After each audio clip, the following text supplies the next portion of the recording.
3-2 in a shootout win over the Florida Panthers. Yes, the Chicago Blackhawks come into Southern Florida and get the 2 points, beating their former coach with the great mustache of Coach Q. Yes, the Chicago Blackhawks come in tonight and get the win.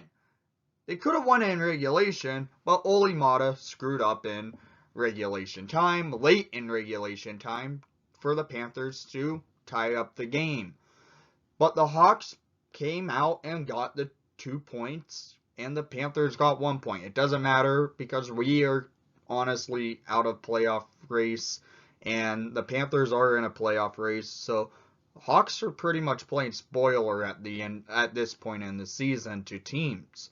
Coach Q shows that he's still one of the best coaches in the NHL because he got his team rolling in the third period, as shots on net shows. Because in the first period, it was 14-4 in favor for the Chicago Blackhawks. Second period, it was 10-15 in favor for the Florida Panthers. Third period, it was 2-17 in favor for the Florida Panthers. Overtime, it was 3-4 in favor for the Panthers. So total shots on net, 29 for the Hawks, 40 for the Panthers. Hawks were playing great the first half of the game, and after that, they stepped back and let the Panthers just get the puck on net like crazy. Corey Crawford in net for the Hawks tonight played outstanding. He stood on his head yet again, getting the Hawks the 2 points and not allowing a goal in the shootout. Good job there, Crow. So we faced Bobrovsky, who's been known to play really well against the Chicago Blackhawks, but Hawks managed to come out, get the 2 points, giving the Panthers 1 point. It doesn't matter. We're in 2 different conferences, but it's a big win by the Chicago Blackhawks.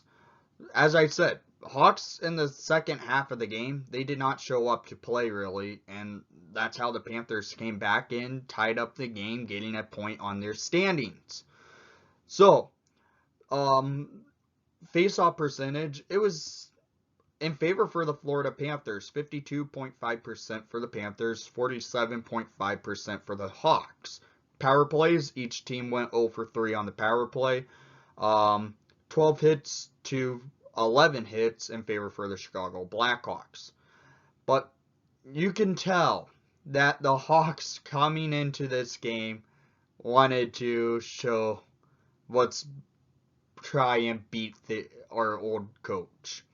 And they did. They get the win, and but early in regulation time, early in the first period, the Florida Panthers got an early goal.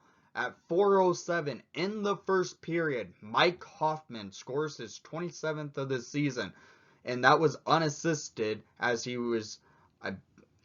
got onto a breakaway and gets it around and did a nice power forward move and beats Corey Crawford. Nothing Crow can do there. It was just a defensive letdown. Hoffman just went on up for the races and gets his 27th of the season. So the Hawks are down 4 minutes into regulation time. But at 12:54 in the first period, scored by number 19, Jonathan Toews, his 17th of the season, assisted by number 27, Adam Boqvist, and number 8, Dominic Kubalik, to tie the game up by Toews tipping in the goal from a nice shot pass from Adam Boqvist, seeing Toews up front of the net, and Toews gets onto his sticks and beats it past Bobrovsky, tying up the game. Hawks gets a tied game going into the second period. Nice job there, Hawks. And to the second period we go, where the Hawks show that they were the better team for the majority of the time. at 6:21 in the second period. Scored by number 91, Drake Caggiula. His 8th of the season. Assisted by number 5, Connor Murphy. And number 19, Jonathan Toews, to make it a 2-1 Hawks lead. This goal from Caggiula, he was standing up front of the net. Same with Dominic Kubalik. I thought it could have been a double deflection, but it was not. Kubalik, I thought, tipped it in, and it then goes off of Caggiula, but it went straight off of Caggiula's stick, and Hawks now have a 2-1 lead. This was a blast from Murphy at the blue line, and he gets it onto one of the Hawks sticks up front of the net, and Hawks now have a 2-1 lead over the Florida Panthers. Nice job, Caggiula, getting a nice tipping goal. He did come close late in regulation time to getting an extra, to padding the lead a little bit, but he hits the post. So we go to the third period, Hawks with a 2-1 lead, and the Hawks just were caught flat-footed for the majority of the period. They just could not get the puck out of their defensive zone, and the Panthers just were shooting the puck right at Corey Crawford. Crawford seeing everything, getting save after save, until at 18:32 in the third period, Matheson scores his 8th of the season, assisted by Mike Hoffman.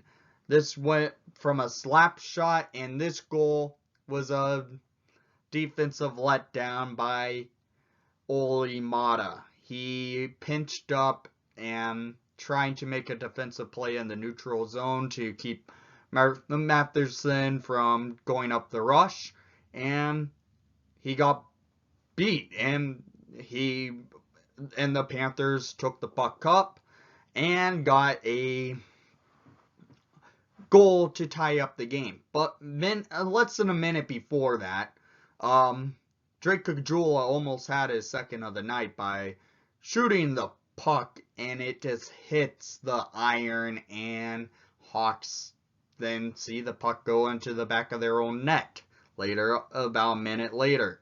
So the Hawks now have to go to overtime to play the Florida Panthers, where overtime for the Hawks this year has been pretty good for them playing in overtime for 3-on-3 standards, but we have to go to a shootout because Hawks were getting some good shots off, and then the Panthers kept the Hawks in the defensive zone for probably a good 2 minutes and 30 seconds into the overtime, and Hawks were caught flat-footed for a little bit, and they could not get the puck up the ice for a rush. But the Hawks goalie, Corey Crawford, played outstanding in net. Crow played great. And then we have to go to a shootout. And this is how it goes. In the shootout, to start the shooting off, it was the Florida Panthers, Frank Fertrano, to go into the shootout to start it all off. He goes up wide, and Corey Crawford stones him in the blue paint. It looked like Fertrano could have had it go hide blocker side, but Crow got his blocker up just enough to make the save. So, we go to the first shooter for the Chicago Blackhawks. Everyone knows the Blackhawks order. It's Jonathan Toews to get the first shooting off for the Hawks. Toews goes up, speeding up the center, and just rushes up, kind of quick dekes Bobrovsky and gets it in through the 5-hole on Bobrovsky, giving the Hawks a 1-0 lead in the shootout. So, the Panthers put up their next shooter, and Coach Q decides on Mike Hoffman, who scored earlier in this game. Hoffman goes up and Crawford makes the save, giving the Hawks a chance to win it on this next shot. And that shooter, as usual, following up a Jonathan Toews in a shootout, it's number 88, Patrick Kane. Kane goes up wide, slows down, dekes Bobrovsky multiple times, and goes through the wickets and gets the Hawks the 2-0 win in the shootout for the 3-2 win in Florida to get the Hawks the 2 points tonight. I do hate shootouts, but Hawks get the 2 points tonight. The Panthers get 1. So Hawks come out of Florida this week, starting it off in Tampa, and they got a 2-point game. And they ended off in Southern Florida against their old coach and gets the 2 points. So a total of 4 points coming out of Florida, which is rare for the Chicago Blackhawks. So the Hawks had a nice week for themselves against the Panthers and Lightning. Not so much against the Blues on Tuesday. But Hawks come out the victors tonight. It was a big win by them. And I want to hear what your thoughts were from tonight's action. And thank you for watching the broadcast. Please leave a like and subscribe if you haven't done so already. And most of all, let's go Hawks!